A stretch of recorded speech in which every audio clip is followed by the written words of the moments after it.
संग संग तुम भी गुनगुनाओगे,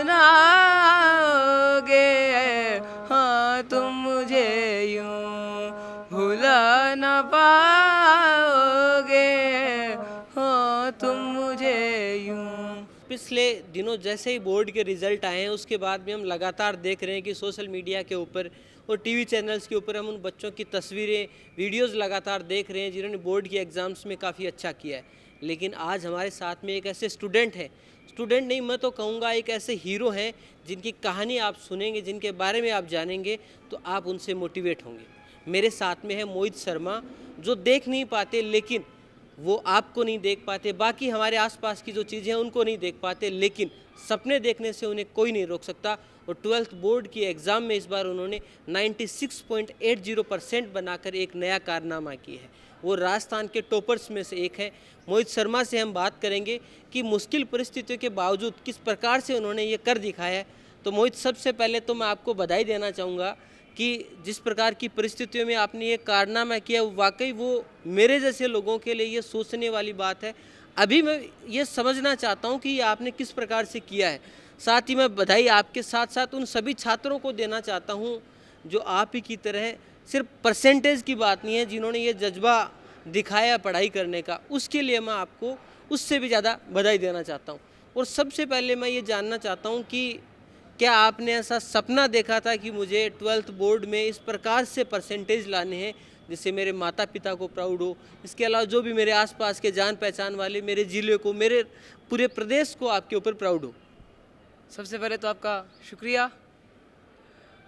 मैंने क्लास 12th आर्ट्स के रिज़ल्ट में 96.80 परसेंटेज प्राप्त किए हैं। तो इसमें मैं समझता हूँ पूरी फैमिली और मेरे पूरे स्कूल स्टाफ, मेरे सभी फ्रेंड्स का पूरा सपोर्ट है और सबकी मेहनत से मैंने ये मुकाम हासिल किया है। मोहित, मैं स्कूल की जब आपने बात कही, बिल्कुल आपके पेरेंट्स का तो इसमें एक रोल है ही।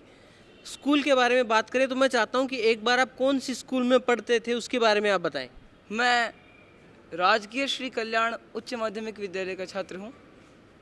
ये मैं आपको बताना चाहता हूँ कि राजकीय श्री कल्याण एस के स्कूल के नाम से, जिसे हम आमतौर पर जानते हैं, उसमें ये पढ़ाई करते थे। और साथ में इनके लिए कोई अलग से क्लासरूम नहीं था, जो बाकी जो बच्चे पढ़ते हैं उन्हीं के साथ में इनकी पढ़ाई होती थी। जब इनका इंटरव्यू मैं लेना चाह रहा था तो मेरे दिमाग में एक चीज़ थी कि इनके लिए कुछ अलग से पढ़ाई होती होगी, लेकिन बाद में मुझे पता चला कि बाकी जो बच्चे पढ़ते हैं बिल्कुल वही पढ़ाई इनके लिए है। तो इन्होंने जो कम्पीट किया है वो बाकी जो बच्चे उनके साथ में मिलकर कम्पीट किया है। तो आप भी रेगुलर रोज़ क्लास लेने जाते थे? देखिए, मैं डेली जो है टीचर्स जो हमें लेक्चर्स देते हैं क्लास में, उनको सुन के और फिर घर पे स्पेशली ब्रेल लिपि आती है हमारे स्टडी के लिए, उससे मैं उसको बुक्स को टैली करता था। और फिर यूट्यूब और अदर सोशल मीडिया से जो इम्पोर्टेंट क्वेश्चंस हैं, जो लेक्चर्स हैं, उनकी ऑडियो सुन के फिर मैंने इससे स्टडी की है। मोहित, एक बात मैं और जानना चाहता हूँ कि जैसे आपने कहा कि आप स्कूल में जाते, पहले स्कूल का लेक्चर आप वहाँ पे लेते, उसके बाद में घर में आते। जैसे नॉर्मली हम जब पढ़ाई करते हैं तो हमारे लिए ये है कि हमें जो होमवर्क दिया गया, हमने 2 घंटे 3 घंटे उसमें पढ़ाई की है, हमारा काम होता है। आप पहले उसको जो ब्रेल लिपि है उसमें आप कन्वर्ट करते, उसके हिसाब से आप तैयारी करते, तो आपके लिए तो ये प्रोसेस डबल हो जाती है। तो आपको तो ये 96.8 परसेंटेज के लिए भी डबल मेहनत करनी पड़ी होगी। या देखिए, करनी तो मेहनत तो सर देखिए करनी होती है, लेकिन मैं ये कहूँगा कि आपका अभी जैसे आपने स्टार्ट किया स्टडी, तो आपको अब आज ये विषय पढ़ना है, तो आप अपने इंटरेस्ट के अकॉर्डिंग पढ़ते हैं, तो आपको उसमें इंटरेस्ट आता है। बिल्कुल। इसलिए जिस सब्जेक्ट में इंटरेस्ट है मैंने उसको पहले कवर किया। तो कौन से सब्जेक्ट में आपको ज़्यादा इंटरेस्ट रहता है?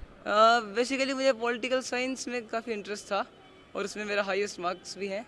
अच्छा, कितने मार्क्स हैं? पॉलिटिकल साइंस में 99 मार्क्स हैं। 99 आउट ऑफ 100 मार्क्स आपके हैं। तो मोहित, साथ में मैं ये भी जानना चाहता हूँ कि आप रोज़ स्कूल जब जाते हैं तो आपके साथ साथ में आपके परिवार का भी इसमें एक बड़ा रोल रहा होगा कि रोज़ स्कूल से आप के लिए आपको लेकर जाना, वापस लेकर आना, तो वो किस प्रकार से आपको सपोर्ट मिला, उसके बारे में भी थोड़ा बताएं। फैमिली, देखिए फैमिली का सपोर्ट तो होता ही है। तो और स्कूल लाने ले जाने के अलावा जो इम्पोर्टेंट क्वेश्चंस हैं, जैसे बोर्ड के और इम्पोर्टेंट क्वेश्चन बैंक्स भी निकलते हैं, तो उनको ऑडियो में रिकॉर्ड करके पढ़ाना और उनको बार बार में उनको लर्न करवाना, इसमें भी फैमिली का काफ़ी सपोर्ट है। तो ये जो गार्जियन हैं, जो परिवार हैं, उनमें अगर इस प्रकार के बच्चे हैं तो उनके लिए भी एक प्रकार से मोहित का मैसेज है कि जो परिवार के लोग हैं अगर अच्छे से सपोर्ट करते हैं तो आपका बच्चा काफ़ी कुछ कर सकता है। जो मोहित ने करके दिखाया वो आप भी कर सकते हैं। मोहित, अब इस पढ़ाई के अलावा थोड़ा सा और अपन आगे की भी बात करते हैं। आपने 96.8% ये बनाए, इसका मतलब आप काफ़ी अच्छे ब्रिलियंट है, तो आप अपने भविष्य के बारे में भी सोचते होंगे। तो फ्यूचर के बारे में, मैं भी जब 12th में था तो ये सोचते थे कि मुझे आगे ये करना है, मुझे ये बनना है। आपने भी ऐसी प्लानिंग कर रखी होगी?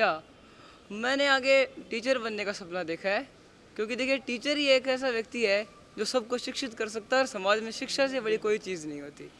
आप कितनी बड़ी पोस्ट हो उसको भी ट्रेंड एक टीचर ही कर सकता है। अब आईएएस भी हो तो उसको भी एक टीचर ही ट्रेंड करेगा पहले। इसलिए मेरा सपना है कि मैं टीचर बनूं। बिल्कुल, मोहित का सपना ये है कि वो टीचर बने ताकि आने वाले समय में जो और बच्चे हैं उनको शिक्षित कर सकें, समाज को बेहतर शिक्षा दे सकें। क्योंकि मोहित की ये समझ आप देखिए कि मोहित यहाँ तक समझते हैं कि आप चाहे डॉक्टर बने, इंजीनियर बने, आईएएस बने, उनको पढ़ाता एक टीचर है। एक उस रास्ते पर लाने वाला जो ज्ञान देता है वो एक टीचर ही उस रास्ते की तरफ आपको लेकर जाता है। मोहित, पढ़ाई को अगर मान लो अपन छोड़ दें तो पढ़ाई के अलावा और भी चीज़ें होती हैं जहाँ पर आप खुद को एंटरटेन भी करना चाहते हैं, आपकी और हॉबीज़ भी होती हैं।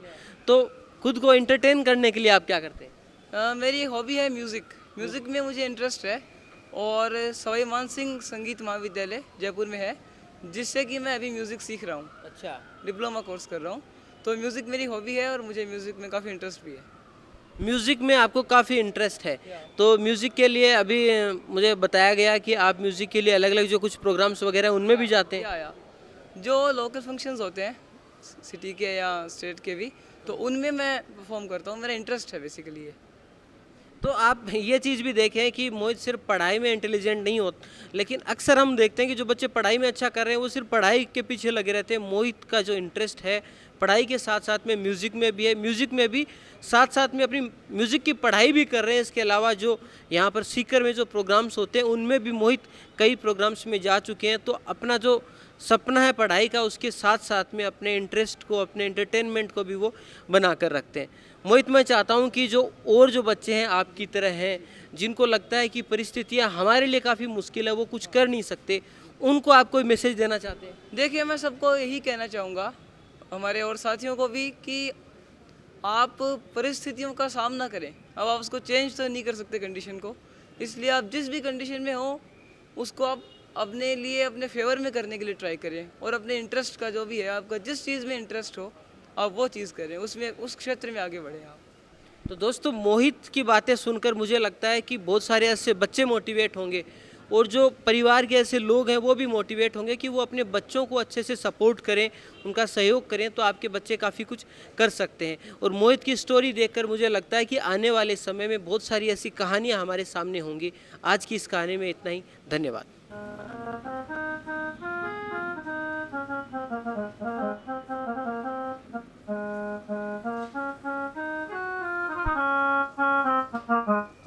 तुम मुझे यूं भुला न पाओगे, हाँ तुम मुझे यूं भुला न पाओगे, हाँ तुम मुझे यूं जब कभी भी सुनोगे गीत मेरे, संग संग तुम भी गुनगुनाओगे,